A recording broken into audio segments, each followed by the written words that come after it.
Hi, my name is Gabriela Leon. My PR is 461 or 15.1 and a half.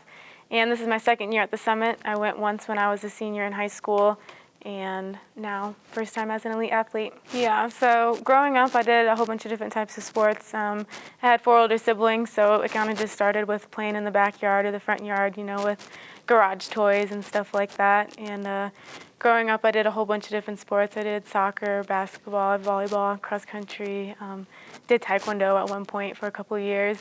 It wasn't until I was a sophomore in high school when I decided to start doing track and do pole vault. What is it about pole vault that stuck with you?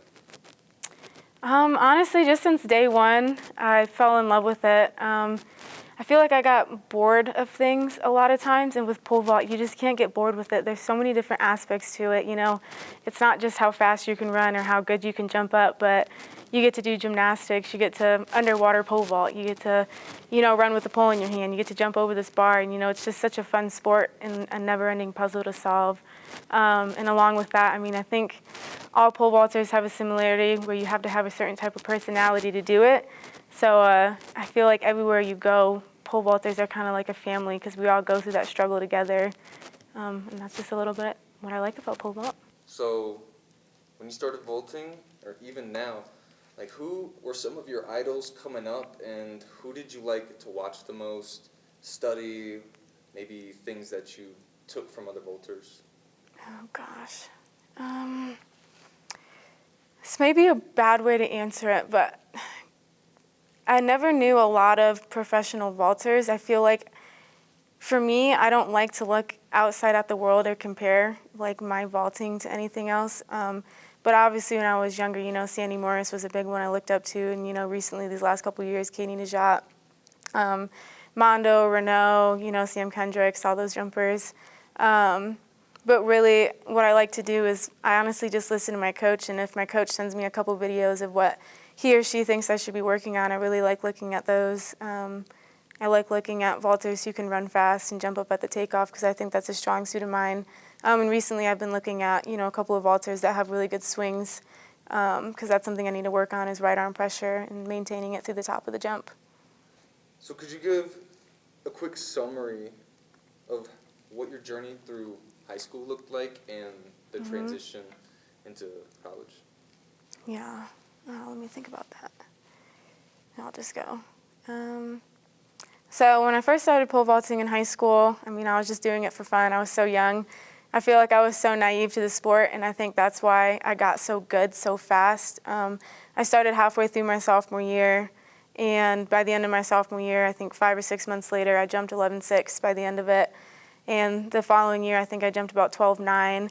And so it was going really well. And, at that point, I was like, okay, I'm jumping 12.9.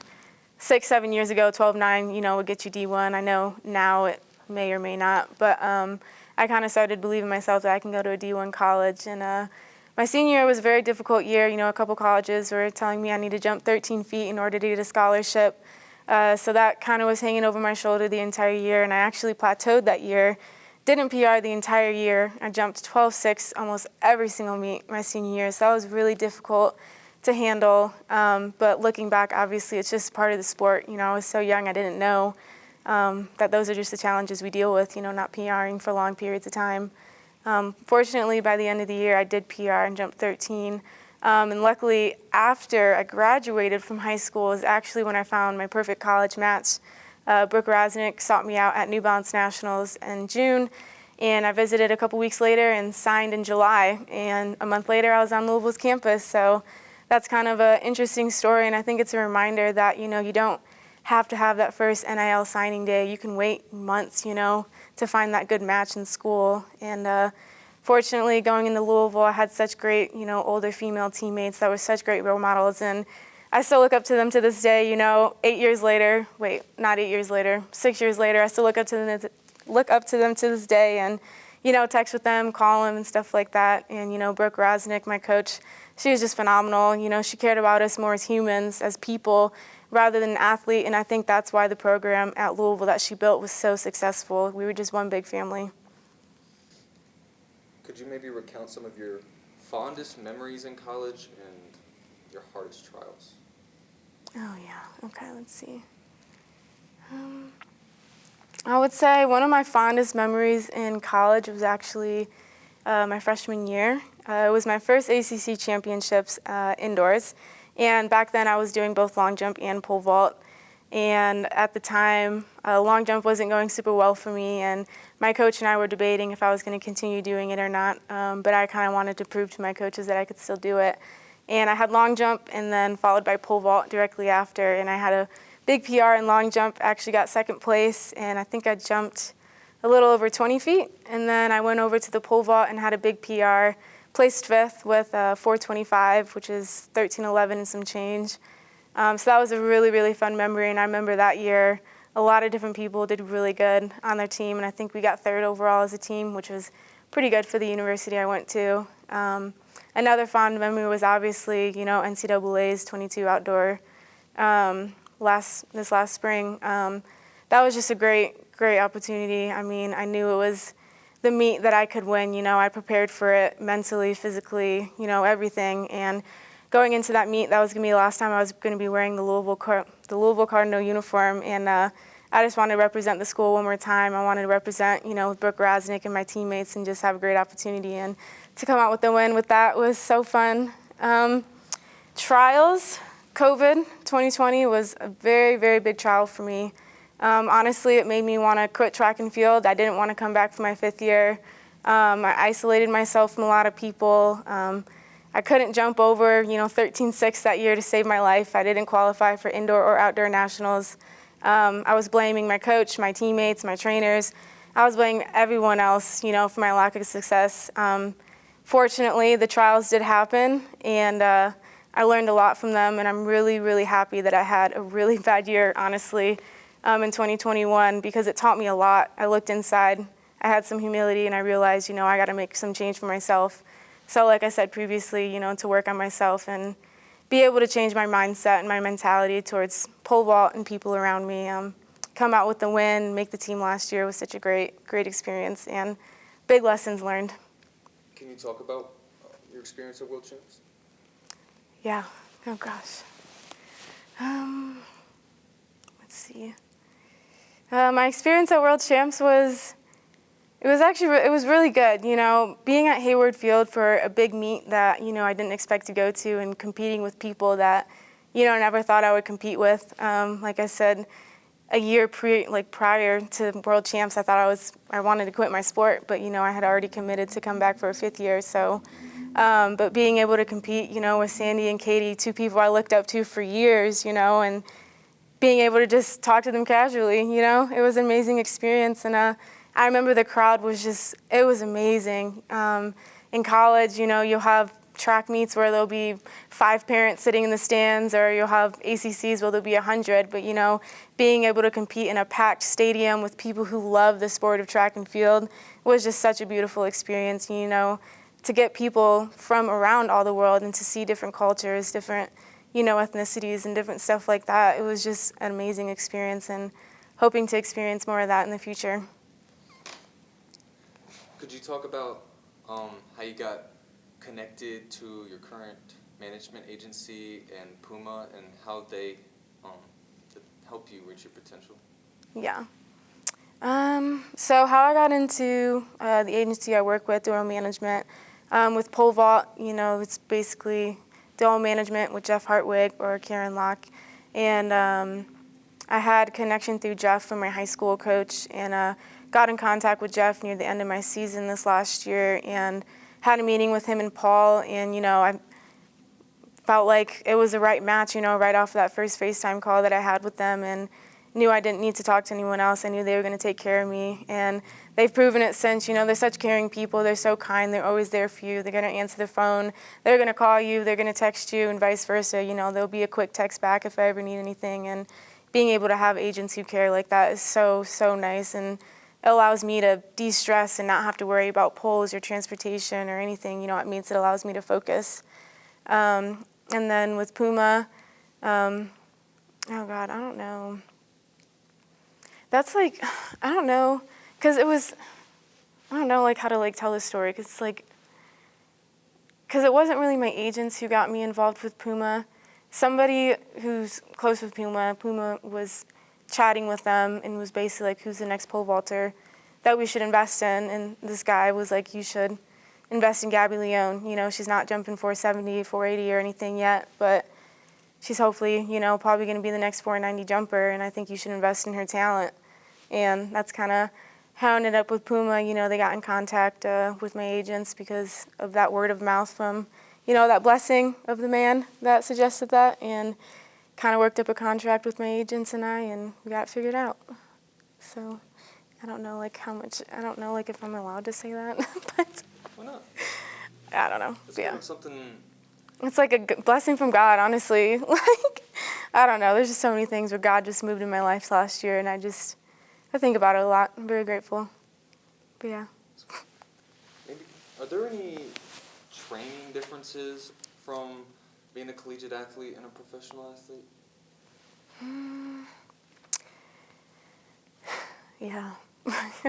I would say there are definitely training differences from being in college and a professional athlete. Obviously, I'm not training at university, so, you know, I don't have the athletic training room or athletic trainers or quick access to things. I actually train at a public gym. I actually train at a public gym right now, so that's kind of interesting, but it's really good. It's a really nice gym, so it's just different though, because you got to avoid certain hours, otherwise it's going to be packed in there, and you get the, oh, what sport do you do, type of stuff. But you know, it's fine. And then also with being down in Georgia, there's not a lot of indoor facilities, so we just kind of train at a pole vault club, which is about a 45-minute drive on a good day without traffic, so that's different. But you know, you got to do what you got to do to get better. You know, you got to make the time sacrifices, even if it's a 45-minute drive or, you know, paying for a monthly membership at a local gym. You know, you got to do what you got to do. And I mean, a big difference is too rest and recovery. You know, not being able to have schoolwork or doing all these obligations with school or community service with team. Not community service with team, just like activities within the athletic department that we would have. Yes, full-time vaulter, fortunately. So there's a lot more time, you know, being a full-time vaulter to focus on just pole vaulting and resting your body, you know, not having the stress of school. My body's felt really good. It's been healthy, being able to rest more mentally and physically. You're now training with a different coach, Brad Walker. Mm-hmm. What are some of does he have like a different coaching style? And if so, how do you think that relationship is developing? And how do you think you resonate with his style of coaching? Yeah. I would say the transition from Brooke to Brad, obviously very different. You know, every coach is going to be different in some type of way. But one similarity with them is, you know, if they tell you to do something, you're just going to do it. I've always liked that with a coach, you know, someone that's going to be stern with you and is like, just do this, Gabby. And I'm like, okay, yeah, I'll do it.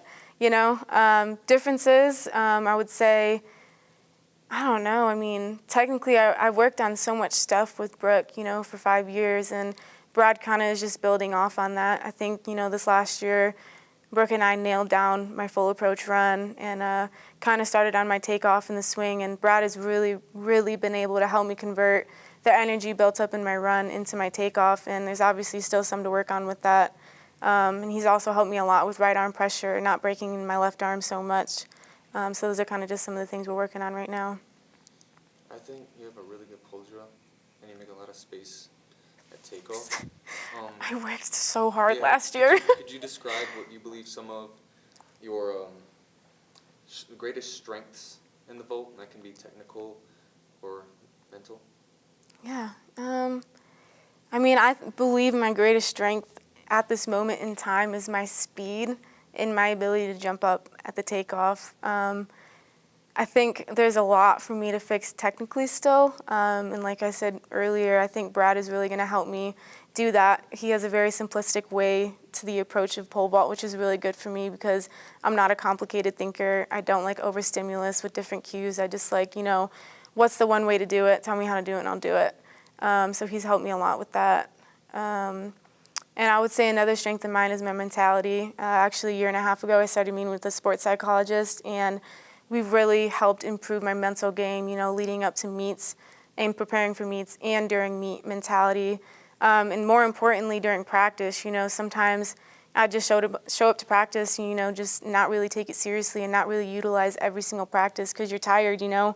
You have life, you had school, you had relationship drama, with friends, boyfriends, whatever. So that's really helped me a lot, is being able to focus entirely at practice and make every single practice count. And then also getting into meets. The best mental state for me is when I have a confident calm in me and knowing that I've prepared for this moment and I can do it. Could you talk about your experience as being an elite athlete at the summit for the first time? What your experience has been like, and give us some insight into the competition and talking to the kids. Yeah. My elite athlete experience here at the Pole Vault Summit has honestly been amazing. I was really nervous coming here at first because I knew I was going to go to full approach and I wasn't quite ready for it. But when the meet started and warm-up started, I was super excited to jump. And the crowd's amazing. When you get a bunch of pole vaulters in one room, that's just a giant circle, and it's really loud and music's going, and you're with these other elite athletes that you've looked up to, and you're competing with them now, and you're wearing your Puma kit for the first time, and you really realize, oh, this moment's here, like I'm doing this, I made it here. So it was honestly just an amazing experience to compete yesterday, and get that full approach run, I guess you could say, out of the way. So then now it's dialed in and I'm ready to go for the rest of the season. And, being able to interact with these young kids, the boys and girls, is just such a great opportunity. I remember when I was here in high school, I looked up to the elites so much, and wished I could just talk to them. So to be here as an elite, all I want to do is talk to these young kids and hopefully pour wisdom and love into them in any type of way I can and, just talk with them. So I guess the last question is, can you give us a little summary moving forward and how you think the season's going to go? Just like a little insight into the next steps of what's going to happen. Yeah. All right. Yeah. I would say going forward from here, that first meet, you kind of realize what you really need to work on, in the next couple practices and the next couple meets. For me, it's jumping up at the takeoff. I was really happy with how my run was yesterday. I thought I pushed out really well, and I thought I got my feet down, but I didn't think I set my penultimate up super great. So I wasn't able to kind of move the pole in on my last couple attempts at the last bar I got out on. So that's something I'm going to work on, is setting myself up for the takeoff.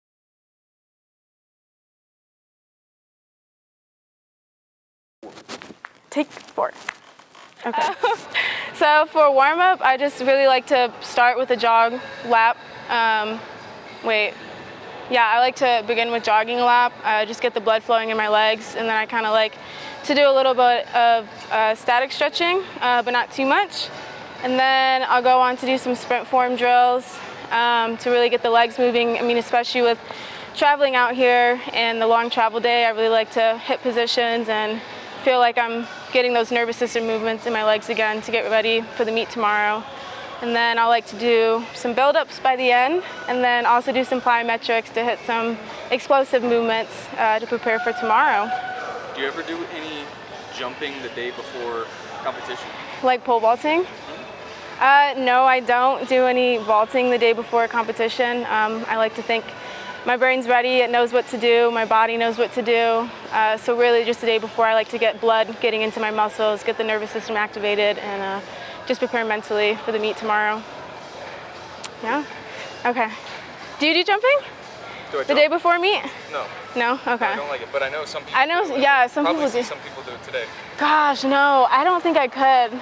Power to them. Really, like, for me, it's weird. The longer in between I have not jumping, the better I do in a meet. I don't know why. I think it's just because my brain doesn't think about it as much. So, I don't know. It helps me. Is Coach Brad Walker here? No. So he's actually in chiropractic school right now, and he just had his first week of classes this week, and he didn't want to miss his first Friday class. So he's there, but Jeff Hartwig is going to help coach me, which is a relationship that I'll need to start anyway, because when Brad's not at a meet, Jeff will be coaching me, so we get to get that started, and we're us 3 in communication, so looking forward to it. But yeah, yep. Okay, I'm gonna start with some of these sprint drills.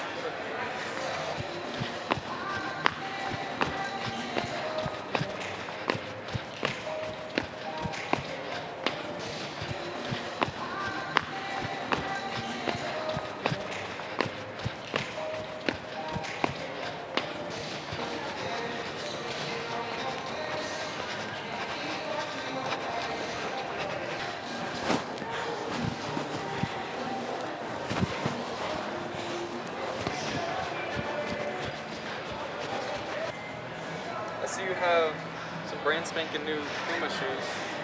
Oh yeah, I've worn these about 2 times. You can see a little bit. I love the colors, I love the ombre of them, the pink to orange to yellow. They match the spikes I'll be wearing tomorrow. How did that partnership come to fruition? Oh gosh, it's a long story. We can cover it later. Okay.